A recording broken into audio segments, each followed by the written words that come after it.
I solo backpacked Europe for 3 months and went to 10 countries, and I want to share with you all of the essentials for backpacking. So, the first thing I debated so heavily before going was transportation. Since I didn't plan on renting a car when I was there, I was like, how the heck am I going to get around?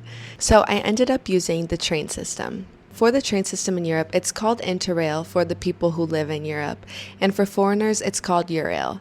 This confused me at first, but it's really just the same trains, the same train systems.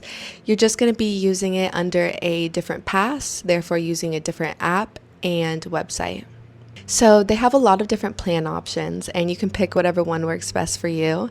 I ended up doing the 3-month unlimited pass, and I am so grateful that I did the unlimited pass. I would highly recommend it if you are planning on moving around a lot. I found this so helpful because I took the train at least 100 times. I missed so many trains, and so having this unlimited pass took so much stress away because if I missed a train, I could just book the next one and it didn't take away from a certain limited number that I had bought. There's a lot of different options for traveling inter-countries as well. I know that a lot of people use Flixbus to get around. I only took 2 long-term buses just whenever I was in areas where the train systems were not efficient. And I had a great experience with buses, but I really enjoyed the trains because they were always so scenic. And I didn't get car sick on the trains. They have a lot of great amenities as well. Like they always have bathrooms, and some of them even have like food carts. So when it comes to having a Eurail pass, even if you have bought the pass already, there's going to be seat reservations on some of them. And these are going to be a payment separate from your pass that you have already bought. When I started in the beginning in like Germany, Czech, Slovenia, Croatia, a lot of these places, the seat reservations were not required, and sometimes they would just say recommended. And I never bought the reservations if they were not required. And sometimes I was on very crowded trains and we were all huddled up sitting on our backpacks in like the little entering train cart, like right next to the loo. Those were always funny experiences. So that was one way in which I saved money, was not buying the passes unless they were required. So I noticed that once I got to Italy and France and Spain, the seat reservations became required. So when it comes to buying seat reservations, you have to buy them a certain amount of hours before you actually board the train. And you can buy them at the train station that you're going to be departing from, or you can buy them through the app. And the seat reservations were never too expensive. They were always about $15. And so you have to buy them if they are required, because people will come through the trains and check and make sure that you have it, and you'll have an assigned seat to go with it. So I really recommend the train system. So a lot of times the train systems will take you to the center or the outskirts, just like a main point in the city. So once you are in the city or the place that you're going to be hunkering down for a little bit, the train systems don't really help you that much there. There was only a few places that I was in that used the train systems for short distance traveling, like inner city. And then once you're actually in the place where you're going to be hunkering down, you're going to have to find other means of transportation. So I tended to use any of the public transportation, such as metros, subways, even sometimes I would get around with Lime scooters. I also did a lot of walking. So it's going to be unique in each specific place, how you get around there, because each city has its own transportation. Coming from a more rural part of the United States, I was not used to navigating public transportation. And so this terrified me at first. And I would always end up going like the wrong direction. But eventually I got the hang of it. And if you go the wrong way a time or two or 100 times, just trust the plan, because that's what's fun about traveling is, getting lost. And so the transportation is so accessible in Europe because so many people use public transportation. But once you are there, you could just use your maps and it'll help you get around from place to place. So little insider tip about using maps is that for some reason, Google Maps works way better than Apple Maps in Europe. specifically for public transportation and walking directions. So from someone who uses Apple Maps a lot at home, I switched to Google Maps when I was there, and the directions were always impeccable. So the next important thing to know is cell service. So if you just go over there on your phone plan and it's not international, then you will end up getting charged like $10 a day, and that will really add up. So you can either switch your phone plan over to an international plan or get an eSIM. I chose to get an eSIM, and I did it through Olafly, and I got the 3-month unlimited data plan, and it worked out so perfectly. I had impeccable service everywhere. This was super easy because I just bought the eSIM before I left, and then once I landed, I deactivated my phone SIM card and I activated the eSIM card. It was super easy to set up, and it was perfect service all around. So one thing to know about using an eSIM is that it turns off your SIM card. So you're not going to be using your regular phone calls and text messages, but you can still use apps that you can do the same thing with. So I used WhatsApp to communicate with everyone at home, and most people in Europe actually use WhatsApp to communicate anyways. So the next thing we're going to talk about is accommodation. So I stayed in hostels for 80% of my travels, and I had an amazing experience. I had never stayed in hostels before, so this was super foreign to me, but I ended up falling in love with it. So staying in hostel dorm rooms is the most cost-effective way to travel because you're staying in dorm rooms with other people, so they're always a really good price. The dorm rooms range anywhere from 4 to 12 people. And some of them offer all-female dorms and some of them are mixed dorms. So in the beginning, I was staying in only female dorms. But then I found that it was a lot more cost-effective to stay in the mixed dorm rooms. And I was super nervous. About this at first. Just as a solo female traveler, I was nervous to stay in the mixed dorm rooms with males as well, but I ended up feeling safe the entirety of my travels. The only difference with the male dorm rooms is sometimes they're stinkier and there is more snoring, but earplugs. She is just like being crazy right here. So I would always use Hostelworld to find my hostels because there's so many reviews. And it's actually a really amazing platform because when you book through Hostelworld, they will add you automatically to a chat with that hostel and a chat with everyone who's staying in a hostel through Hostelworld in that entire city. So it's like this amazing group chat of everyone who's traveling there at the moment. And it's a really great way to find out the whereabouts and find new friends to hang out with. So when looking for what hostel I was going to book, I would always look to see if they were community oriented because a lot of hostels will have really amazing events like free walking tours or paint nights, and some of them have bars in them. And there's just like very amazing opportunities at hostels to try new things out and meet people. And then I would make sure to see if they have a good kitchen with all of the essentials so that I could cook in there. And I would always look to make sure that they don't have bed bug history recently because that is a problem in hostels.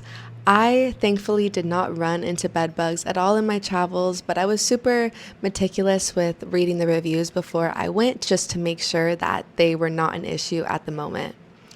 And so a little tip about avoiding bed bugs is to avoid hostels that have wooden bed frames, wooden bunk bed frames. Bed bugs are kind of like termites, so they just like kind of fester in the wood. So if you can find places that have bunk beds that are metal, that is always ideal.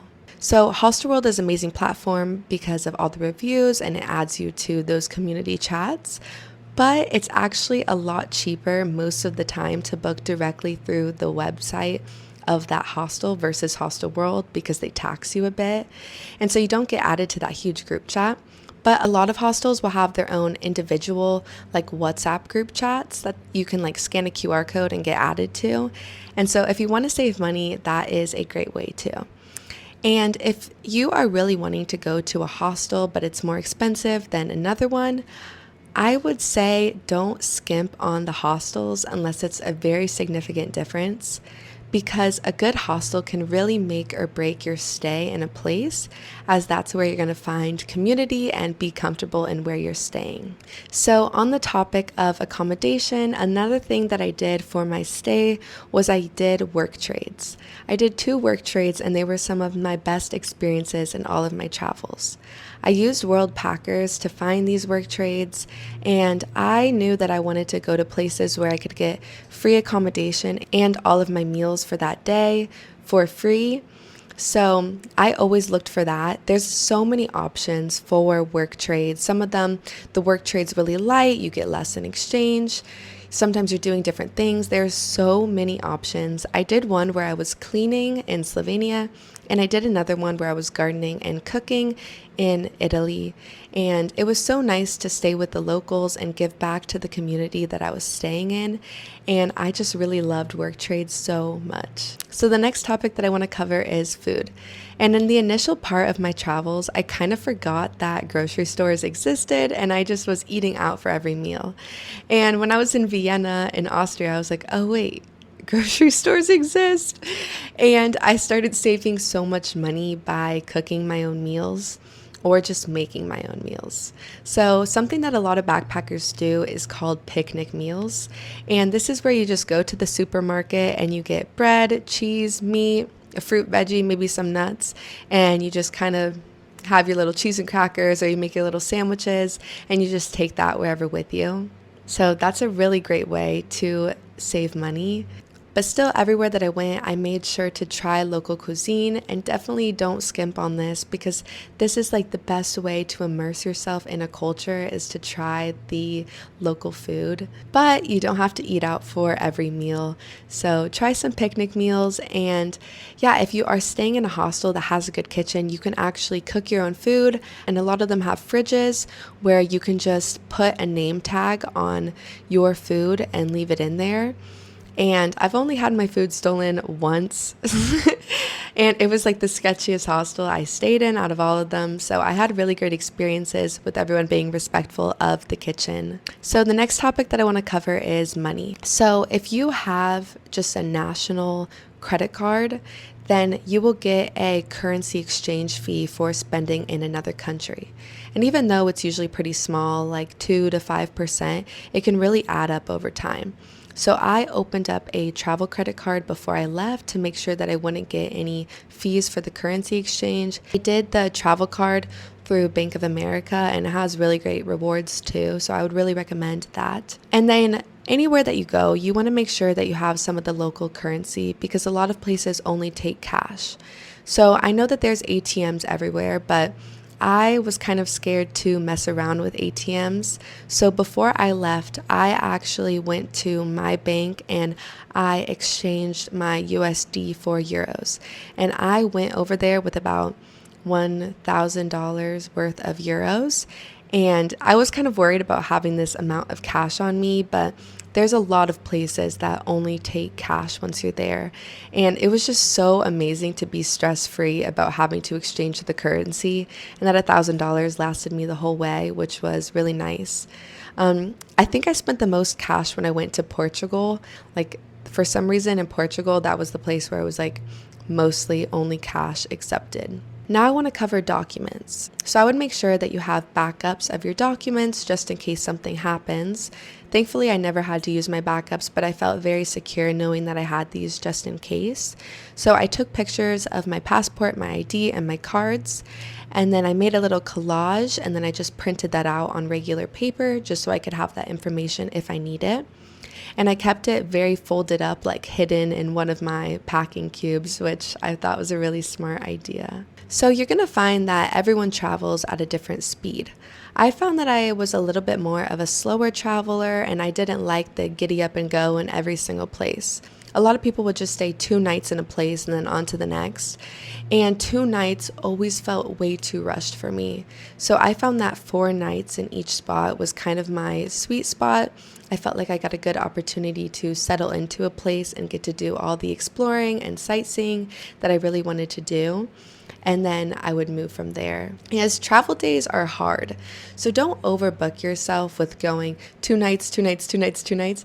I find that it's so much better to actually be able to absorb the place that you're in before moving to the next. So for language barriers, I would use the Translate app on my phone when speaking to people. But when taking pictures of like menu signs or things like that, transportation signs that are in different languages that you don't know, I would just use Google Chrome and like take a picture of it and it would instantly translate it, which is so helpful. So something else to know is you really want to immerse yourself in the culture when you're there. And so when you can, take classes, do all the sightseeing, and really just enjoy and soak up all of this time. So walking tours can be pretty expensive. And so something that I did was I would use like Rick Steves, like walking tours audio guides, and that was a really great way for me to get all the information and not walk around places clueless and just like learn so much about it, but not having to pay the walking tour prices. So I would just have my little earbuds in and go around with the audio guide tour, which was a really great little trick. So set yourself up for success by getting these things figured out beforehand, but don't worry too much about a plan. I went without a route. I knew where I was flying into and I knew what my next stop was after that. I didn't know anything else and I just figured it out along the way. So make sure that you're open to meeting people, to new experiences, and to being spontaneous and just letting the wind blow you exactly where you need to be. Traveling is going to be the best experience of your life. There is nothing better than being in a whole new world and just like immersing yourself. It just feels so movie and you're gonna have so much fun. I know once I was there, I got the travel bug and I was like, I'm gonna stay here forever. I was like, I need to escape the Schengen zone. Oh yeah, that's one more thing to know is that when going into Europe, most of the countries are in the Schengen zone. And you have a 90-day limit in the Schengen zone as a foreigner. That's not per country, that's like per the entire place. So I'm going to make this a backpacking series, and the next thing that I'm going to cover is everything that I packed with me, which is going to be super fun. So if you have any questions, please feel free to comment and reach out to me, and I would love to help you plan your travels. I know this is going to be the best time ever for you. I love you so much. Thank you for being here.